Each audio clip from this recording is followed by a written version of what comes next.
할렐루야. 오늘도 우리 하나님 아버지와 주 예수 그리스도로부터 은혜와 평강이 여러분의 삶과 가정 가운데 함께 하시기를 기도합니다. 지금 우리는요, 사순절 그리고 특별히 고난 주간을 보내고 있습니다. 바라기는 적어도 이번 한 주간만큼은요, 예수님의 십자가 고난을 묵상하고 또한 작지만 삶의 한 절이라도 그리스도의 고난에 동참하는 그런 절제와 희생이 있기를 바랍니다.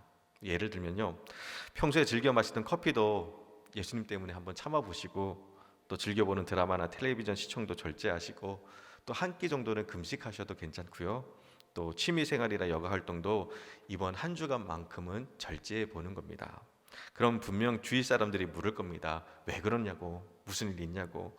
그럼 그때 고난 주간이라 예수님의 고난에 동참하고 싶어서 그런 거라고, 작지만 그래도 이렇게라도 할 수 있어서 기쁘고 다행이라고 말하는 겁니다. 그러면 분명 유난 뜬다고, 무슨 혼자만 예수 믿냐고 핀잔을 주면 여러분 감사하세요. 그때가 바로 여러분이 성도, 곧 거룩하게 구별된 존재이자 진짜 그리스도인임이 증명되는 순간인 것입니다. 사실 요즘 우리는요, 누가 그리스도인인지 분간하기 어려운 시대를 살아가고 있습니다. 전도사 시절에 같이 사역했던 전도사님 중에 한 분이 일반 대학에 다니시다가 신학교로 편입하신 분이셨는데 건반을 참 잘 치셨습니다. 그래서 일반 대학에 다닐 때 매일 수업이 끝나면 학교 정문에 이 락 밴드를 하는 선배님들이 기다리고 있다가 제발 자기 밴드의 건반으로 들어와 달라고 그렇게 매달렸다는 겁니다. 사정도 하고 또 협박도 하고 끈질기게 회유하더라는 겁니다. 근데 그때 은혜 충만, 성령 충만했던 터라 밴드 활동을 한다는 것이 정말 죽기보다 싫었다는 겁니다. 또 이 밴드 활동을 하는 사람들의 특성상 선배님들을 보니 다들 머리는 빨갛고 노랗고 파랗게 염색이 돼 있고, 귀 뚫고 코 뚫고 심지어 혓바닥까지 뚫고, 또 온몸에는 타투, 곧 문신으로 가득한 그 모습이 너무 싫었다는 겁니다. 그래서 몇 주 동안 숨기도 하고 도망치기도 하면서 피하다가 어느 날 길에서 그 밴드 하는 선배님들을 딱 마주친 겁니다. 꼼짝없이 잡힌 거죠. 그래서 그날 용기를 내서 선배님들 죄송한데요, 저는 예수님 믿고 교회 다녀서 밴드 활동을 못합니다 라고 단호하게 말씀을 드렸대요. 근데 그 말을 들은 서너 명의 이 선배님들이 잠시 멍하니 있더니 막 웃더라는 겁니다. 박장대소하면서 웃더라는 겁니다. 이유는 거기 빨간 머리, 노란 머리, 파란 머리, 귀 뚫고 코 뚫고 혓바닥 뚫고 온몸에 문신을 한 그 선배님들이 다 모태신앙이었다는 겁니다. 어머니, 아버지가 장로님, 권사님, 집사님 되셨다는 겁니다. 그것이 너무 충격적이었다라는 이야기를 들은 적이 있습니다. 근데 여러분, 사실 지금 우리의 현실이 그렇습니다. 예수님을 믿고 영접해서 그리스도인이 되었습니다. 하지만 세상 사람들과 구분이 잘 안 갑니다. 이유는요, 우리가 세상 충만해서 그렇습니다. 그래서 오늘 이 시간은요, 세상 충만한 고린도지요, 그리고 그곳에 세워진 고린도 교회와 성도들을 향한 바울의 말씀을 통해서 이 세상에서 진짜 그리스도인으로 살아가는 방법에 대해서, 참 그리스도인이 누구인지에 대해서 함께 여러분과 말씀을 나누도록 하겠습니다. 오늘 말씀의 배경이 되는 고린도는요, 지역적으로는 에게해와 아드리해가 만나는 상업과 무역의 요충지였습니다. 동서가 만나는 항구다 보니까 부유하기도 했지만 대부분의 항구 도시가 그랬던 것처럼 각종 문화가 혼재되어 있었고 우상 숭배가 만연했으며 또 성적으로도 문란했습니다. 특히 고린도시의 가장 그 높은 산에 있는 아프로디테 신전이 있었는데요, 여기는 종교적인 매춘을 조장해서 1000명도 넘는 매춘녀가 사제로 있었다고 합니다. 그래서 당시 고린도 출신이라고 하면 얘 좀 놀았구나, 껌 좀 씹었구나, 침 좀 뱉고 다녔구나 라고 인식할 만큼 그 고린도란 도시는 굉장히 방탕한 도시였습니다. 그 실례로 코린토 쪼마이라는 그 말이 있는데요, 이 뜻은 고린도 사람같이 행하다라는 뜻으로 매춘을 행한다라는 의미로 사용되어졌다고 합니다. 그만큼 고린도는 음란하고 방탕한 도시였습니다. 그런데 그런 도시에 교회가 세워진 겁니다. 여러분 어땠을까요? 우리는 흔히 그런 말들 많이 하잖아요. 자기 성격대로 믿는다고. 예수님을 믿고 영접했지만 성격과 성품은요, 여러분 잘 안 변합니다. 고린도에 바울이 머물면서 복음을 전했고 많은 사람들이 예수님을 영접함으로 고린도 교회가 세워졌지만 그동안 익숙해진 세상적인 습관들과 기질을 버리지 못했습니다. 그러다 보니 교회 안에서 여러 가지 문제들이 계속해서 일어나기 시작한 겁니다. 교회에 분쟁이 일어나고 도덕적 혼란과 우상 숭배, 심지어 은사 자랑까지 하루도 편할 날이 없을 만큼 시끄러웠습니다. 그래서 그 문제에 대한 답을 주기 위해 쓴 편지가 바로 이 고린도 전서입니다. 오늘 말씀의 제목을 누가 과연 참 그리스도인가라고 지었는데요. 사실 이 제목은요, 감리교 신학대학교 교수이신 박익수 교수님이 쓰신 고린도 주석집의 그 제목이기도 합니다.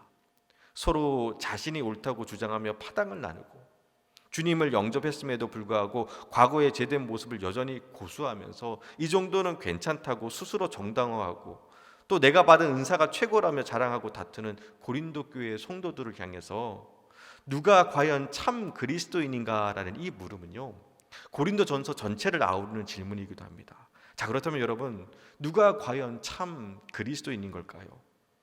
목회를 하다 보면 느끼는 것이 있는데요, 그것은 이 믿음이 좋다라는 기준이 사람마다 다 다르다라는 겁니다.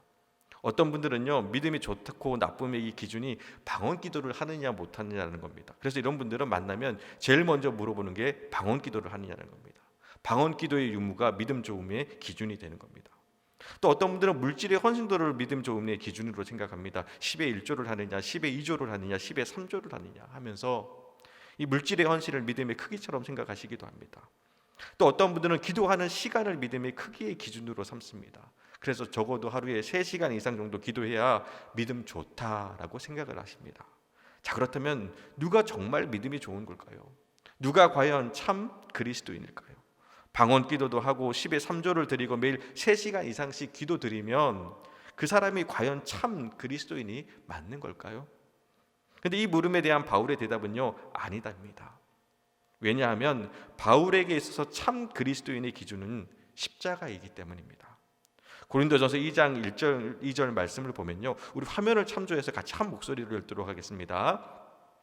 형제들아, 내가 너희에게 나가 하나님의 증거를 전할 때에 말과 지혜의 아름다운 것으로 하지 아니하였나니 내가 너희 중에서 예수 그리스도와 그가 십자가에 못 박히신 것 외에는 아무것도 알지 아니하기로 작정하였습니다. 아멘. 내가 너희에게 나가 하나님을 증거할 때에 예수 그리스도와 그가 십자가에 못 박히신 것 외에는 아무것도 알지 않기로 작정했다라는 겁니다. 이유는 십자가가 복음의 본질이고 십자가가 하나님의 능력이기 때문입니다. 그래서 그 많은 갈등과 문제 앞에 있는 고린도 교회의 성도들을 향해서 바울이 전한 첫 번째 메시지는요, 바로 십자가의 도입니다. 우리 1장 18절 말씀입니다. 우리 같이 한 목소리로 다시 읽도록 하겠습니다. 십자가의 도가 멸망하는 자에게는 미련한 것이요 구원을 받은 우리에게는 하나님의 능력이라. 아멘. 여기서 십자가의 도는요, 헬라어로 호로고스투 스타우로라고 하는데요, 직역하면 십자가의 메시지, 십자가의 말씀이라는 겁니다. 자, 그럼 이제 누가 과연 참 그리스도인입니까? 라는 이 물음에 대한 답이 나왔습니다. 십자가에도 십자가의 말씀이 있는 사람이 참 그리스도인인 겁니다. 내가 얼마나 많이 헌금했고 내가 얼마나 많은 은사를 갖고 있고 내가 얼마나 기도하고 내가 얼마나 헌신했느냐가 참 그리스도인의 기준이 아니라 지금 내 안에 십자가가 있느냐라는 겁니다. 나는 죽을 수밖에 없는 죄인임을 가슴 깊이 인정하며 나 같은 죄인 위해서 예수님이 십자가에 달려서 죽으셨다라는 그 은혜에 감격하는 사람, 그래서 결국에는 내 십자가 지고 주님을 따르는 사람, 그 사람이 진짜 그리스도인이라는 겁니다. 사실 여러분, 고린도 교회는요, 누구보다도 뜨거웠습니다. 어느 정도였냐 하면 은사 받은 사람이 너무나 많아서 그 은사를 자랑할 정도로 하나님의 놀라운 은혜의 역사를 경험한 교회였습니다. 옆에서 방언 기도를 하면 옆에서 통변하고 있고요, 그 옆에서는 또 예언을 하고 있고, 또 그 옆에서는 아픈 병자들 모아다가 신유의 은사로 치유하고 있고, 웬만한 은사 갖고는요 명함도 못 냅니다. 누구보다도 더 뜨겁게 기도했고 열광적이었습니다. 또 부유한 항구 도시다 보니까요 헌금도 대단했습니다. 그럼에도 불구하고 끊임없이 파당이 생기고 성적 타락이 일어나고 다툼과 갈등이 일어났던 것은 십자가가 없었기 때문입니다. 누가 과연 참 그리스도인입니까? 라는 그 질문에 바울은 주저없이 그 가슴에 십자가의 말씀을 품고 살아가는 사람입니다 라고 답하는 것입니다. 지금 여러분의 마음속에는 십자가가 있으신가요? 그리고 그 십자가에 주님과 함께 못 박힐 수 있으신가요? 전에 섬기던 교회에서 두 권사님이 심하게 다투셨습니다. 근데 그 이유가 기가 막힌 것이, 다음 주 점심 식사로 소머리 국밥을 끓이려고 하는데 한 권사님은 깍두기를 담가야 한다 하시고 다른 한 권사님은 겉절이를 해야 한다는 겁니다. 그걸로 옥신각신 하시다가 정말 머리끄댕이만 안 잡았지 마음으로 말로 몇 번씩 서로를 향해 칼을 휘두르고 있었습니다. 그러다 결국 저를 찾아왔습니다. 목사님, 깍두기를 담글까요? 겉절이를 담글까요? 그때 그 질문이 저에게는 마치 세계 4대의 그 비극 중에 하나인 햄릿의 대사죠. 사느냐 죽느냐 그것이 문제로다. 그 말처럼 다가왔습니다. 너무 어려운 겁니다. 그리고 이럴 때는요, 기도밖에 없습니다. 그래서 두 분 하루 동안 기도해 보시고 내일 주님이 주시는 마음으로 결정하자고 말씀드린 후에 헤어졌습니다. 저는요, 기도하면 주님이 분명히 하나님께서 그 권사님들께 내가 양보해라, 내가 내려놓아라 라는 마음을 주실 거라 확신했습니다. 그래서 기도한 후에 결정하자고 했는데 웬걸요, 다음 날 이 두 권사님이 오셨는데 깍두기를 담그자는 권사님은 기도 중에 하나님이 환상을 보여주셨는데 잘 담긴 깍두기를 온 성도들이 맛있게 먹는 모습을 환상으로 보여주셨다는 겁니다. 더 놀라운 것은 겉절이를 담그자는 권사님 역시 국밥에 겉절이가 올려오는 그 환상을 보셨다는 겁니다. 근데 여러분, 이런 환상은 하나님이 보여주시는 환상이 아니라 개꿈입니다. 믿음도 있으시고 열심도 있으셨지만 십자가가 없었던 겁니다. 그래서 내 뜻과 내 계획이 하나도 안 죽는 겁니다. 결국에는 아직 기도가 부족한 것 같다고, 우리 지금부터 하나님이 응답 주실 때까지 금식하며 기도하자고 제가 선포를 했습니다. 여러분, 제가 깍두기랑 겉절이 때문에 금식 기도도 해본 사람입니다. 이렇게 강하게 말씀드리면 조만간에 화해하시고 겉절이든 깍두기든 뭔가 답을 갖고 올 줄 알았습니다. 그런데 하루가 지나고 이틀이 지나도 깜깜무소식입니다. 그러다가 3일째 되던 날 두 분이 같이 오시더라고요. 그러면서 해맑게 웃으시면서 대답하시기를, 목사님 깍두기도 하고 겉절이도 하기도 했어요 라고. 그 말을 듣는데 이럴 거였으면 금식을 왜 했나 싶은 겁니다. 제가 의도했던 것은 이게 아니었는데 누군가가 먼저 자신의 주장을 내려놓고 죽기를 바랬는데 어느 분 하나 죽지 않더라고요.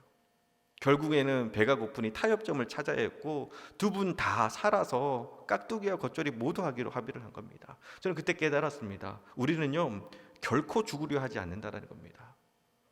우리는 우리의 자아를 하나도 포기하지 않고 주님을 믿으려고 합니다.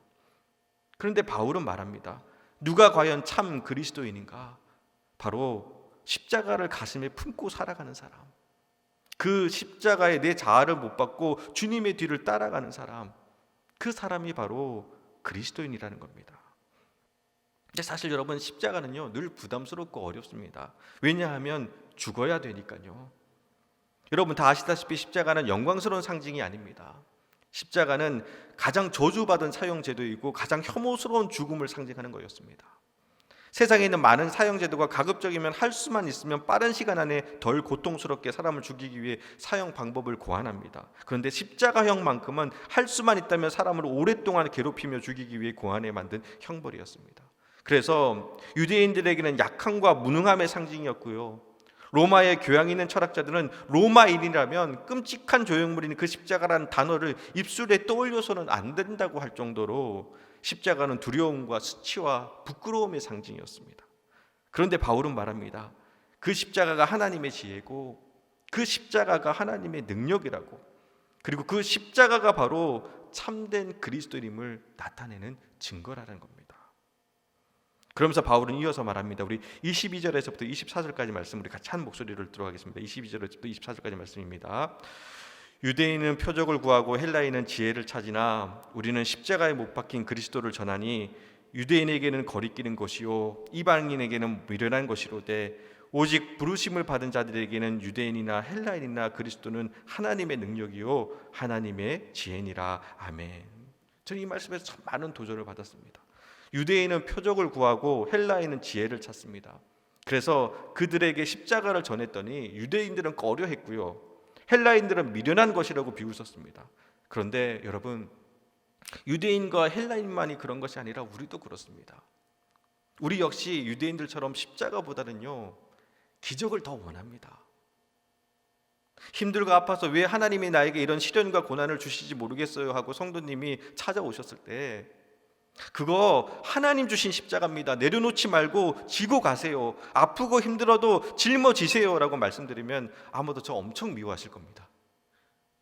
그런데 반면 그 어려움 하나님이 기적과 같이 다 해결해 주십니다 라고 말씀드리면 목사님 은혜 받았다고 감사하다고 하실 겁니다.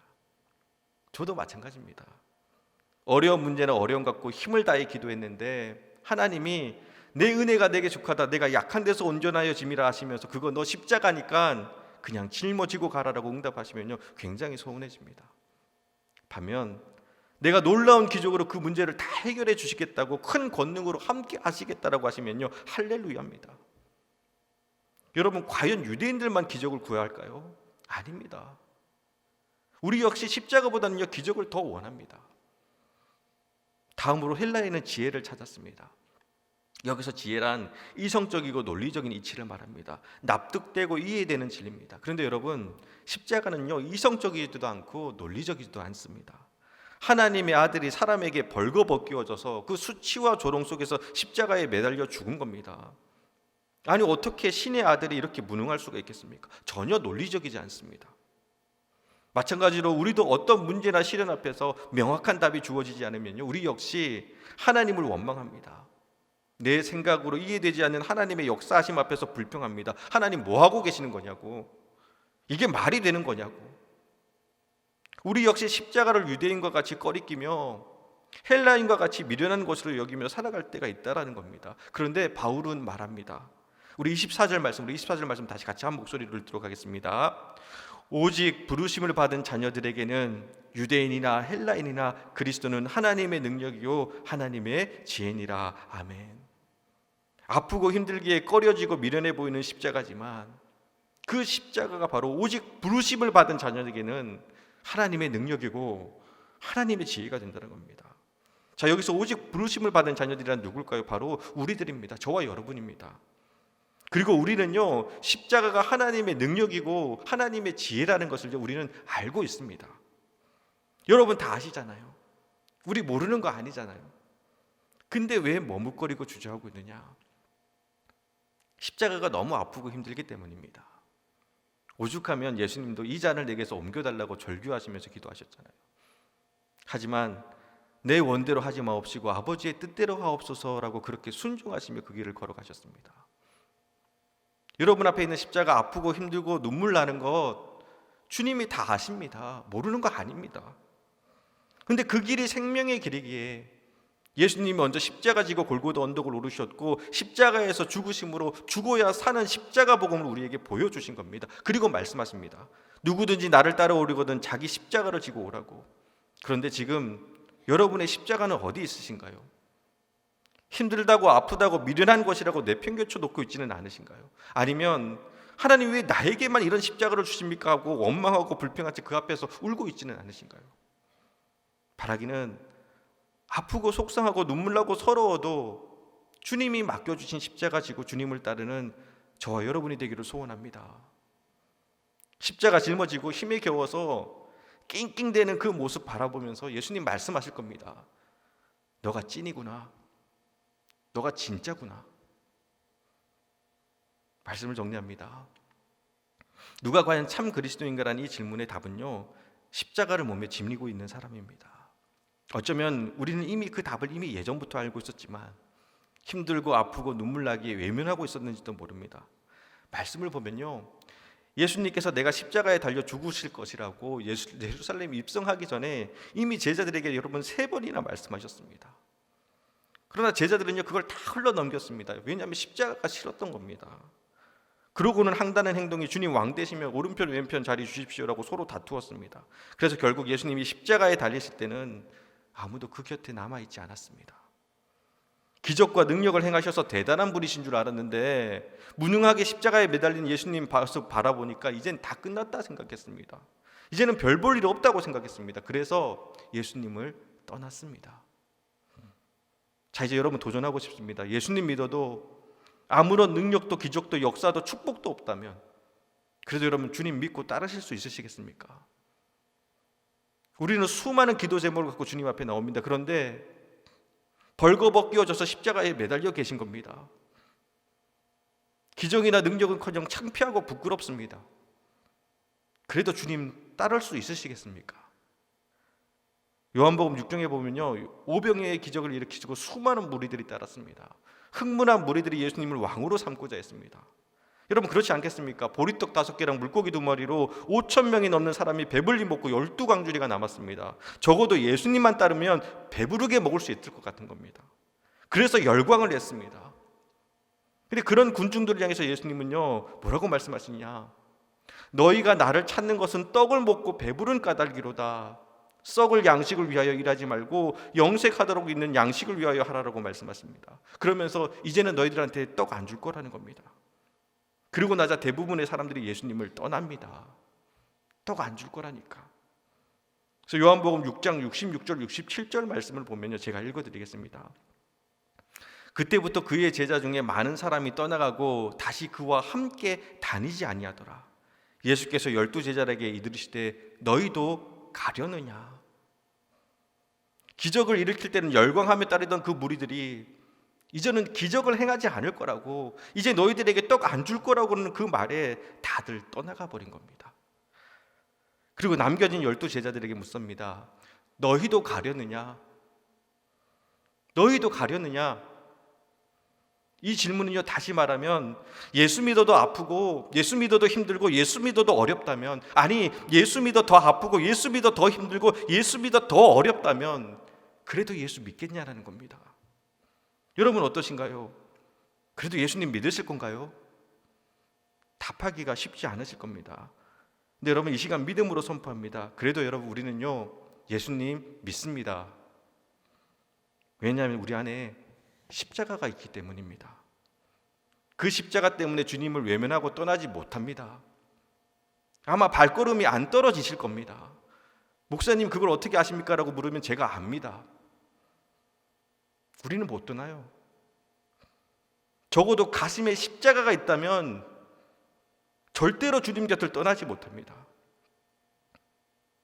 솔직히 우리는 기적을 원합니다.